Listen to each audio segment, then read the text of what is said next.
sono venuti questi due persone mascherate e mi hanno detto vogliamo i soldi, e avevano già cominciato insomma a cercare e ho detto li avete già trovati, cercate.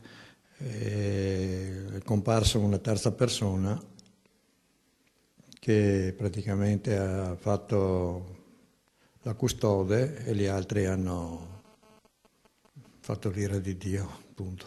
Non ha dormito tutta la notte l'agricoltore di 67 anni di San Pietro Viminario, vittima di una rapina in casa, la seconda in pochi giorni a Padova. Racconta, ma non vuole farsi riprendere.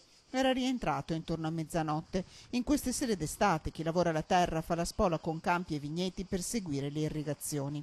Forse era incasato un po' prima del previsto. Di sicuro all'interno, entrati probabilmente dal capannone sul retro, i malviventi c'erano già. 3 uomini decisi, volto coperto, accento dell'est. Poche parole, soldi, mane, immacchiare le intenzioni. L'agricoltore è stato fatto sedere in cucina, mentre per quasi 2 ore i banditi devastavano la casa alla ricerca di soldi o di una cassaforte. Magro il bottino, poco più di 100 euro in contanti, i soldi del portafoglio, il fucile da caccia, ricordo del nonno, poi la fuga. Quando sono andati via mi hanno legato le mani e i piedi. Scotch, sì, che avevano, insomma, ecco. Pochissime parole, racconta l'uomo ancora molto scosso. I carabinieri sono arrivati nel cuore della notte e questa mattina hanno compiuto un nuovo sopralluogo.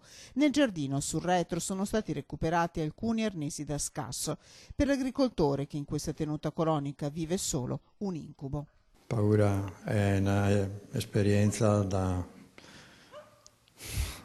lasciamo perdere.